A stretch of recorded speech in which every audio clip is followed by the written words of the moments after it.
What's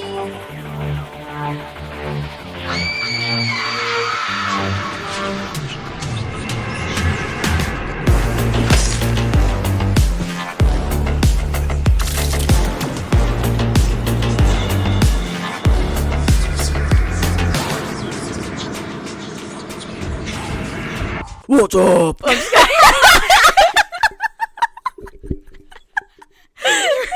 You almost made me jump. That was so loud.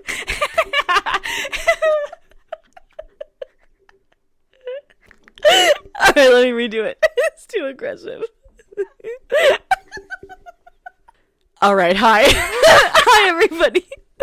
Welcome to another episode of, what is this? Fright Mic? I can't. Fright Mic, the podcast. So if you're new here, welcome. I'm Sam. I'm afraid. I'm in danger. I'm in danger. I'm Liz. And we are continuing. If you are new here, goddamn. And please don't let this be your first impression of us. I swear to God, we're professionals. You know what? Let it. Yeah, actually, yeah. And, we are continuing our heavy metal horror month.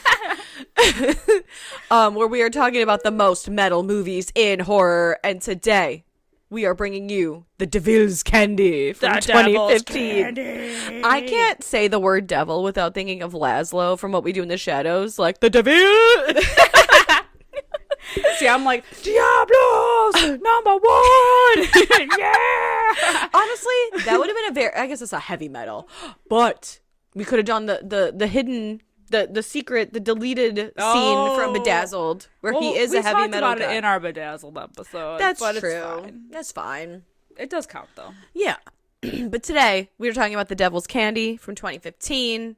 And I'm very excited. I'm very excited. It's not the last movie we Bangers. talked about was like under an hour and a half. I think this one is also sitting just under an hour and a half. Short, like an sweet, hour to the 26. Yeah, Perfect. concise, short, sweet, to the point. There's just something so fun about metal and horror. They go together. Yeah, Mm. like peanut butter and ladies.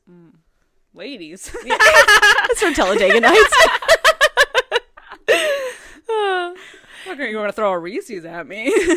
Peanut butter and chocolate? Hello. Yeah. I'll chase a Reese's into the depths of hell. Why not?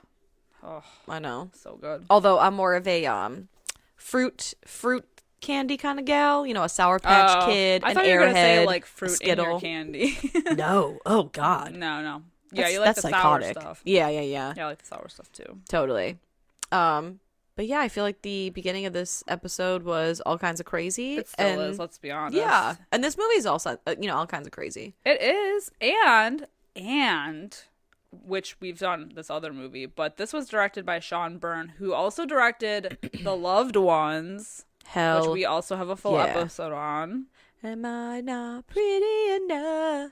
I swear, he's just banging them out, man. I know. The Loved Ones. One is banger so after good. another. Yeah. Yeah, so both of these movies are fantastic. I'm just gonna say it. Hell yeah. And right now, this movie has a 6.3 out of 10 on IMDb, which is coincidentally the same score as last week, and also the same year. Wild. I know. I noticed they were the same year. Good year for metal and horror. This actually, The Devil's Candy scored higher than Deathgasm from last week. This is at a 93% on Rotten Tomato. Shit, that's high. It is pretty high. We've also got hot AF heavy metal Ethan Embry. I know. He is ripped as shit in this movie. He's so sweaty. It's amazing. And his hair is in his face the whole time. Yeah. He's hitting on all fronts. Oh, yeah. And he's a tortured artist situation. Mm-hmm. Ugh. He's like always covered in paint. And he's so good with his daughter. I know. He's got, well, he has a dad arc. Well, he tries. It's not until he enters the evil home That's true. that he becomes, Yeah, because they're like besties. This whole family is like has the cutest dynamic ever. Totally. You've got, so the mom played by Shiri Appleby, who was also in Swim Fan. Yep, covered that one. She's the scorned girlfriend. She is. Yes. I put feel that so together. bad for her. Yeah.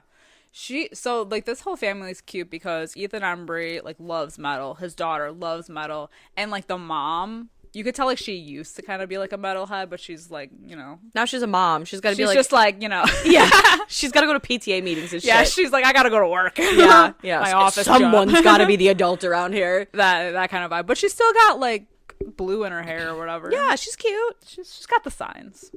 Absolutely. I love their family dynamic. Very They're so cute. They're adorable. Yeah, and but we start with some evil because we always got to Some start with evil. evil. We gotta set the stage, right? Yeah. So it's nighttime in, I think, the country somewhere, and there is a guy named Ray who hears demonic voices, and he's playing a guitar, and his mom, who he lives with, comes in and is like, knock it off, quit this shit, and turns down I basically like kind of like unplugs the guitar from the amp or whatever, and so that just simply won't do. Not in this house of metal, not in this this house demonic of God, house. bro. Yes. And so Ray does what any logical person would do, and he kills his mom.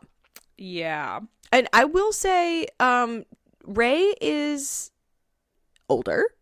Mm-hmm. Ray is, if I had to put an age to Ray, because I don't want you to get confused, people who have not seen this film, he's not like a 16-year-old living at home playing guitar. He's like 50.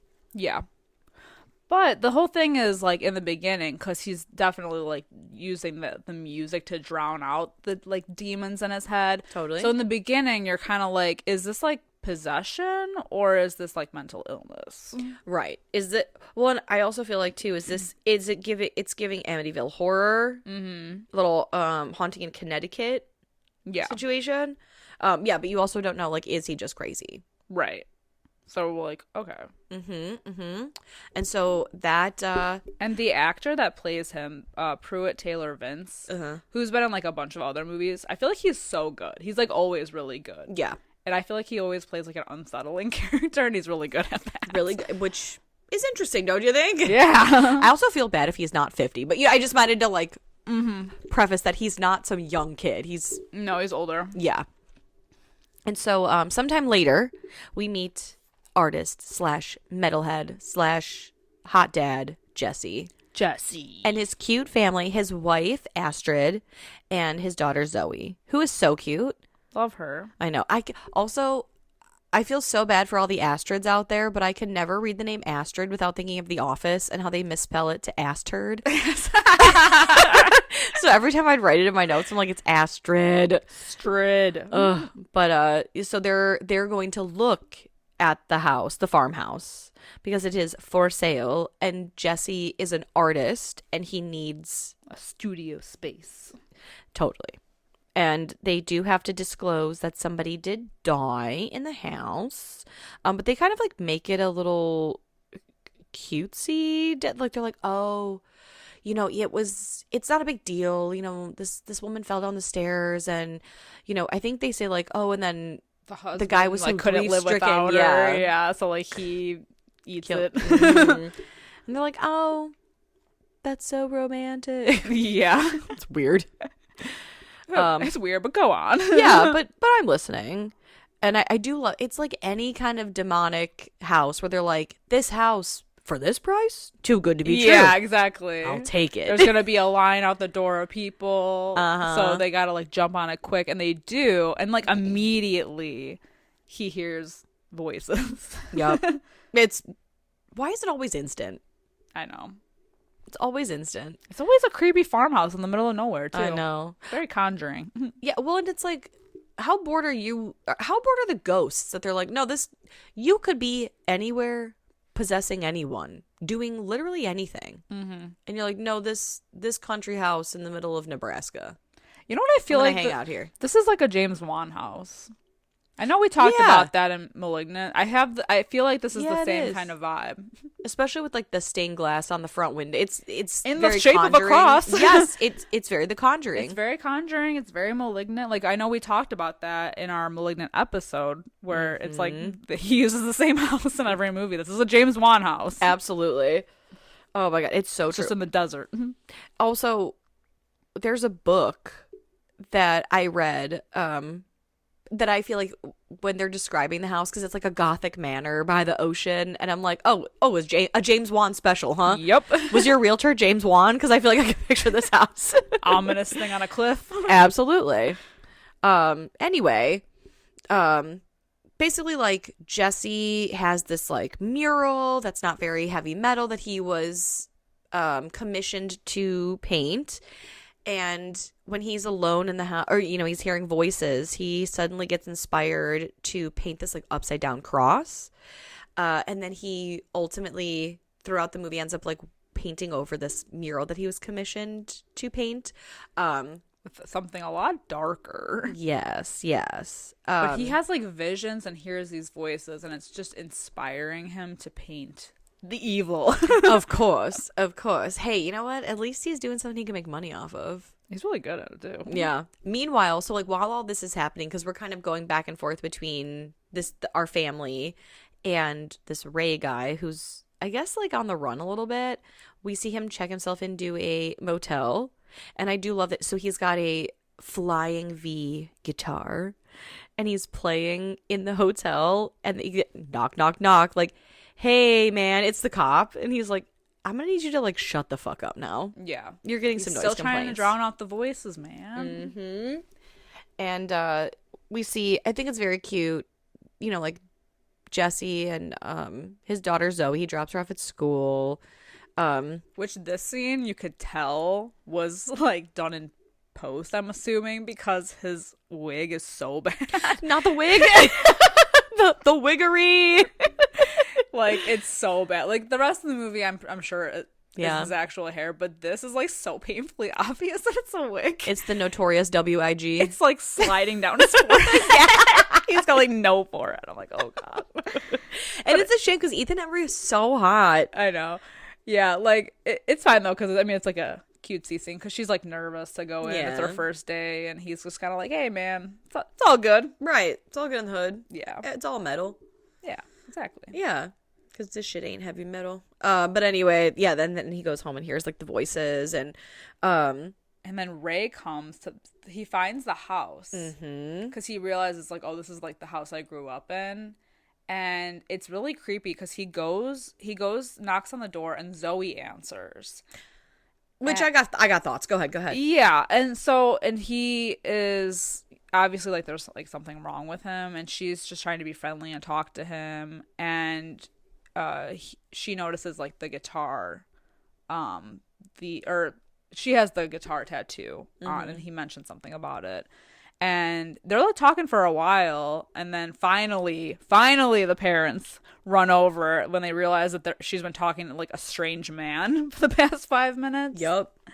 It's yeah, too long, man.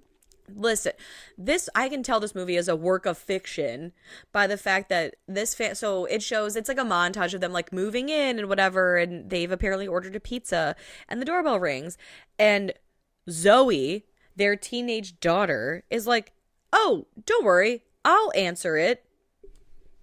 No, I don't think so. Yeah. I would not be that enthused to open a door, especially when like I've opened the door now and I've seen like, oh, you're not the pizza man. I'm certainly not standing around to chit chat with you. I'm slamming the door in your face and screaming for my parents. Exactly. But instead, yeah, she's like lingering, and he mentions the tattoo, and she's like, oh yeah, I've always wanted a flying V, like that's my dream, blah blah blah. And then it's not until Jesse comes and is like, yeah, you gotta go, yeah, because dude. he doesn't I'll call the cops. Leave. Right. He's like lingering. Because he's like, oh, my parents used to live here. And he's like, yeah, that's a shame that your parents got killed here, but you gotta beat it. Right. You gotta fucking kick rocks, dude. But then he ends up dropping off his Flying V guitar and his Marshall amp. In the morning for Zoe to find. Sketch. And Jesse's obviously like, oh hell no, but Zoe wants to keep it. That's weird. It is weird. I'm sorry, that's so weird. I'd be like, I don't know, man. There's something in it, on it, I'm not touching it. Especially when it's a gift from a strange adult man to a high schooler. Yeah. No. Like, you know that he has his like sights set on her. And it's weird. It's creepy. And so Zoe's dropped off at school again, and Jesse, he goes to Belial Art Studio, which Belial is a demon. How fun. And the receptionist, who is not Elizabeth Banks, but kind of looks like goth Elizabeth Banks. Yeah, I see it. She's like, oh yeah, you know that Leonard does not consider the same artist twice. Like, you lost your chance. And Jesse's insisting, like, I don't know what's going on with me, but I just feel like this art is so like dark and like something has come through me, like Speaking to me. Yeah, like, just please reconsider. And so she puts the thumb drive or whatever it is in her computer, and whatever she sees she likes enough to be like, I'll let him know. I'll let him know. So there's some sinister forces going on even here in this art studio. It's like, who is the devil in this movie? You know? Exactly. And the devil you know is better than the devil you don't. Maybe the devil is everyone we met along the way. Yeah. Yes. In this movie. It's not the demons in hell. It's the devils we met along the way. It's the devils in our own minds. Ain't that the truth? Because honestly, that's kind of what it is. Right. I mean, there's definitely something up with Ray. Mm-hmm. And then these ominous motherfuckers at this art studio. True.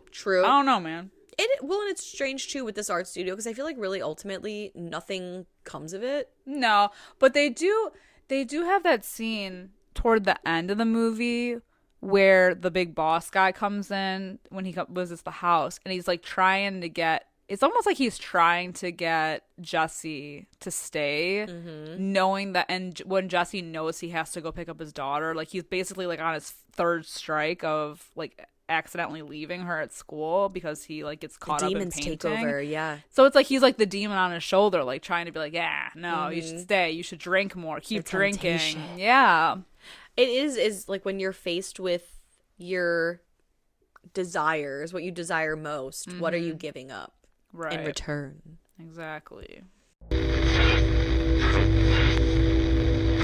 Enjoy the podcast, like what you hear, and you want to hear more? Well, you're in luck. We have a Patreon. That's right. If you don't know, we talk about new movies on our Patreon. We do monthly rewinds, so that way you can find out what we are watching between our main episodes. Sometimes we craft spooky cocktails to match our theme of the month, and watch parties galore. So much fun over there. Head over to patreon.com/Fright Mic podcast to check that out. Again, if you want to hang out with us a little bit more, then support us over on patreon.com/Fright Mic podcast. And we'll love you forever. Okay, bye. I don't know if this movie is that deep, but I like it.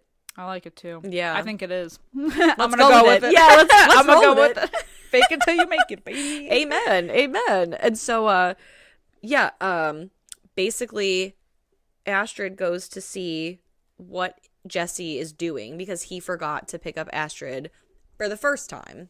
Mm-hmm. And the mural that he was commissioned to paint, these like butterflies that Zoe in the beginning of the movie is like, that's not heavy metal. And you know, heavy metal doesn't always make money. No.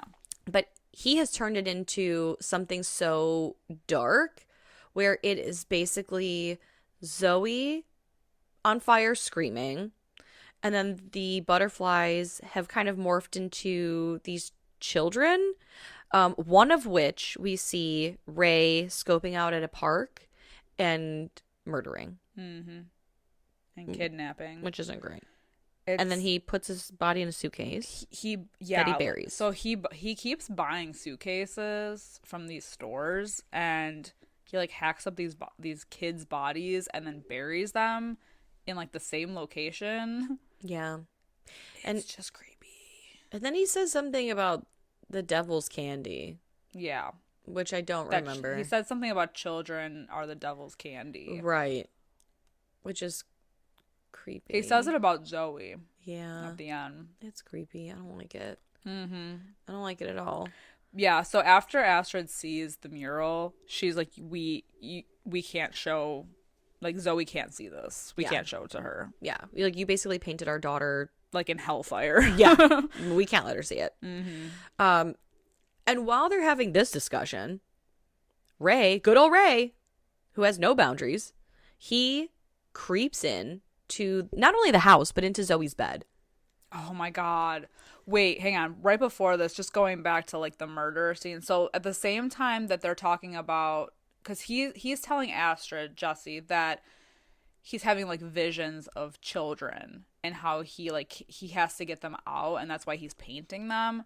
So at the same time that it shows him like doing that montage of him painting like the red, and then it cuts to the hotel, the drain with all the red blood. Oh, I know. Oh god, expertly done there. Great visuals. Jesus. Oh my god, it's fucking brutal. Like it's awful. Yeah, but yeah, so fucking Ray gets into Zoe's bed and is like stroking her face, and she wakes up and is like screaming, and then Astrid like runs in there. Oh my god. Astrid, fierce mama bear. Hell yeah. Well, and before Zoe's allowed to scream, first of all, when she opens her eyes, Ray makes like the weirdest face. Like, I don't know if that's supposed to be comforting, but you're just freaking me out. And then he covers her mouth and is like, please don't scream, because I'm trying to tell them that like they can't have you because they want you, but you're not like the other ones. You know, you're different. I'm trying to tell them you're different. So if I remove my hand, you're not going to scream, right? Well, she does. Of course. Yeah, and then Astrid coming in just like, ah! And I feel bad for Jesse, because then like Ray, he gets spooked, you know, like scared off by Astrid, and goes running down the stairs, and before he can leave out the front door, Jesse comes in. Yeah, because he was like outside. Yeah, and he gets his shit rocked by Ray. Yeah. Like, damn. But he's always like not around at the right time, you know, like where he's supposed to be, because he's so caught up in this painting that he keeps missing Zoe. He keeps forgetting to pick her up, or forgetting to do this, or he's not there when he's, you know, it's like he keeps messing up. Yep.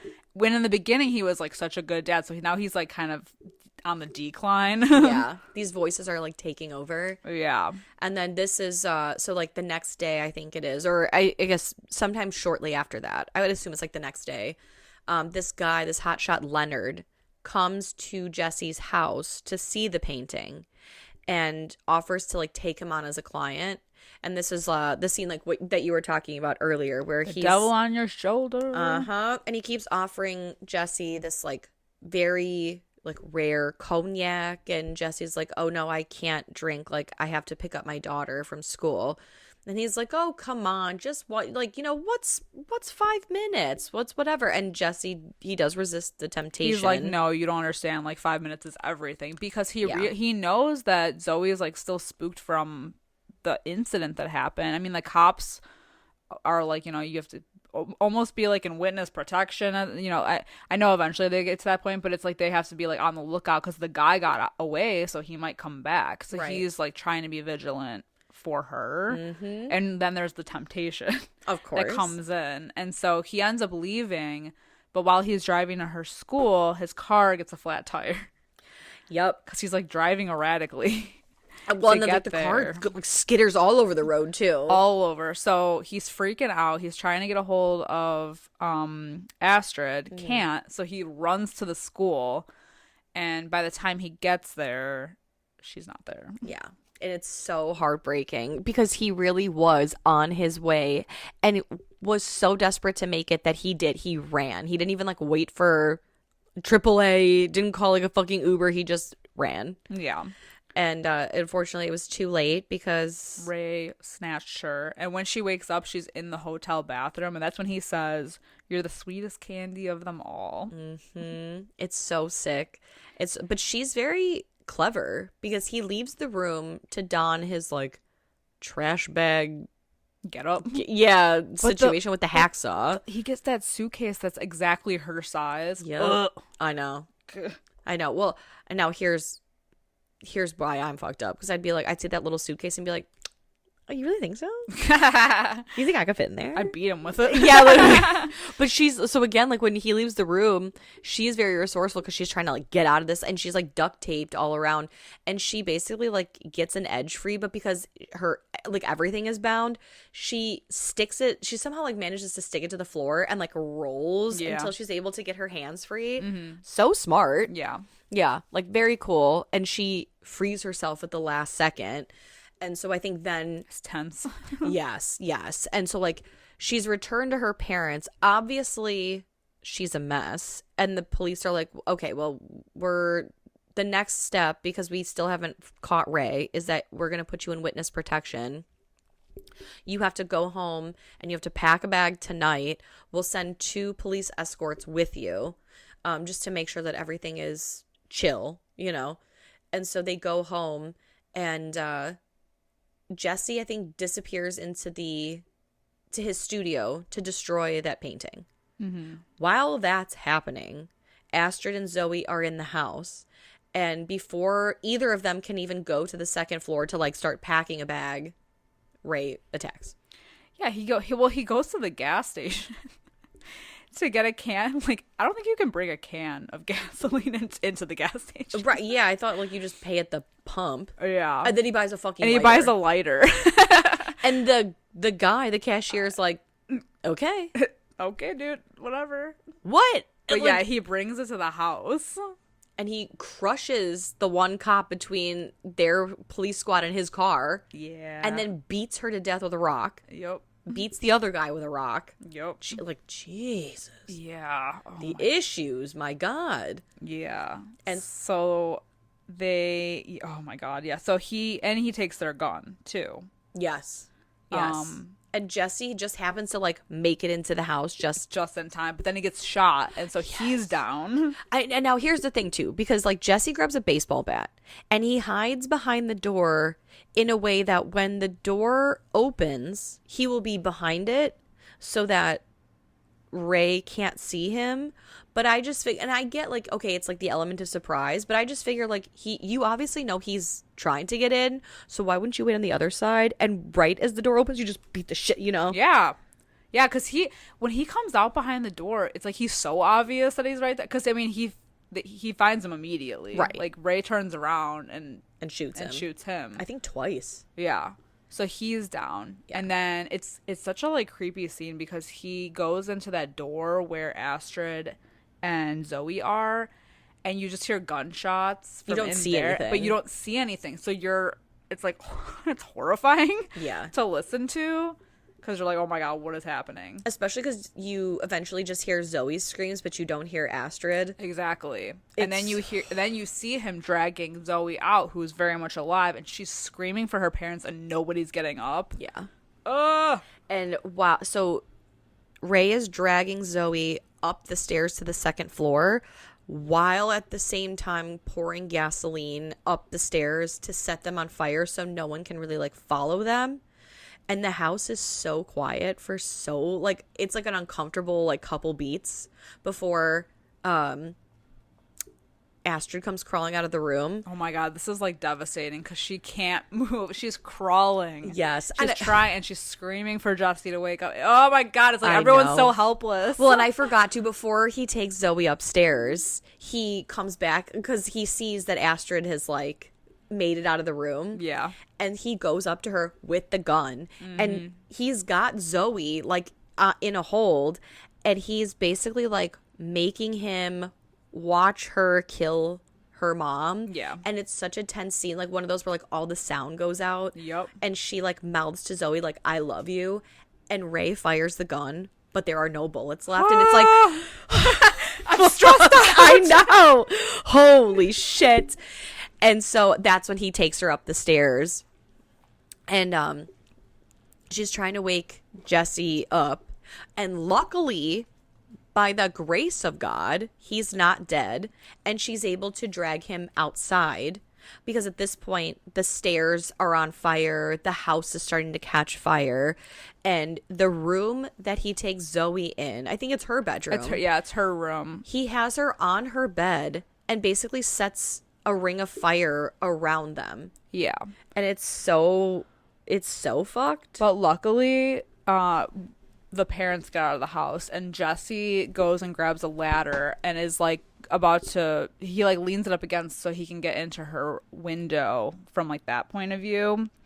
And when he gets in there, he has that like hellfire vision. Yep. Kind of similar to like his painting because Zoe's in the center of it. And he sees that Zoe's surrounded by fire with Ray right there. And he takes the guitar and beats the shit out of Ray. Incredible. It's metal as fuck. Incredible work, really. Yeah. And he basically is like, Zoe, you have to trust me. Like, you have to jump over the flames. Like, I'll catch you, but we got to get out of here. And it lasts for so long. I'm like, dude, come on. Right. Like, fucking jump. Go. Shit's melting. And so then they finally get out and they're okay. But then Jesse is, like, drawn to something else around. And so he ends up finding all of the buried suitcases that Ray, which looks like it's pretty close to their house. Yep. Right in the backyard. So, how did no one find that? Yeah. And then the movie kind of ends like almost maybe abruptly. I don't know, because then he like looks to the sky where it's like dawn has approached. Yeah. I don't know, but it seems like the voices were these like kids begging to be found. Yeah. I don't know. I think so. Yeah. The power of suggestion. Right. But yeah, it's like, I think this movie is, whereas like Deathgasm was just like fun, like quick cuts, whatever. It's like very funny. This one is, it kind of reminds me of the same, like it's like Mandy, where it's like atmospheric and it's a lot of like the soundtrack and just like the vibes. Yeah, the vibes for sure. It's a lot darker than Deathgasm, but it's shot so well. Yeah, and the transitions are insane. It's a really good movie, but it's really fantastic. And honestly, like it is kind of open for interpretation of like what it's truly about. But I feel like we were kind of onto something. Yeah, I think so. With the, the devil. Totally.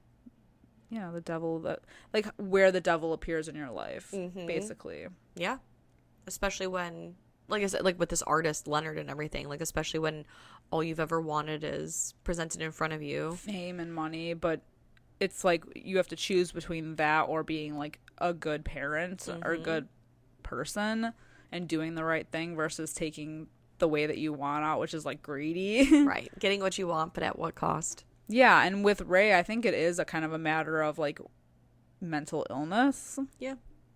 And what, because when they're at the police station and they're talking to Jesse and he's asking, because they mention, like, oh, there's been, like, a string of murders with missing children, and he's been up to this since he was, like, 9 or something like that. And his reasoning was that he was trying to feed these children to the devil. Yeah. Yeah. Because the devil spoke to him and told him to do that. So it's like where the devil comes up and like the different forms of the devil within people. Yeah. Interesting stuff. Yeah. Now, what's your rating on The Devil's Candy? I'm gonna go with my Letterboxd score and give it a 4.5 out of 5. Nice. Hell yeah. I don't know how. I think I'm gonna give it a 4 out of 5. Hell yeah. Yeah, and I feel bad because, like, I rated Deathgasm a 3.5 out of 5, but I just think, like, the story is kind of, like, whatever, but it's fun. Whereas, like, this is just, like, even though it's really dark, I have seen this movie several times just because it's, like, it's so good. It is so good. And extra bump for hot Ethan Embry. Hell yeah. I have had a crush on that dude since, I think the first thing I ever saw him in was, like, Vegas Vacation. Oh my god. Because I can't, like, I know I saw Empire Records too, but I think I saw Vegas Vacation first. Yeah. And I, like, him as, like, Rusty, I'm like, yeah. That's one Nick of the Papa Giorgio. Rusties. Yeah. Nick Papa Giorgio from Yuma, Arizona. Oh yeah. No, it really does things for me. He does get he gets the bump. Yeah, definitely. He's got the abs. He's like wet this entire movie. Oh, yeah. He is ripped. Yeah. Jesus. I wonder if he got ripped for this movie or if he was doing something else where he got ripped before it. I don't know, because I saw him. It's kind of out of nowhere. He's a painter. But he's a hot painter. But I'm saying, you know what I'm saying? Yeah, no, like, it's like random. I just saw another movie, because he was a bad guy in it. Hold on. And he was ripped as shit in that Maybe too. It was before this movie. No, it was. I think it was after. This is more recent. I think he's the real Candy.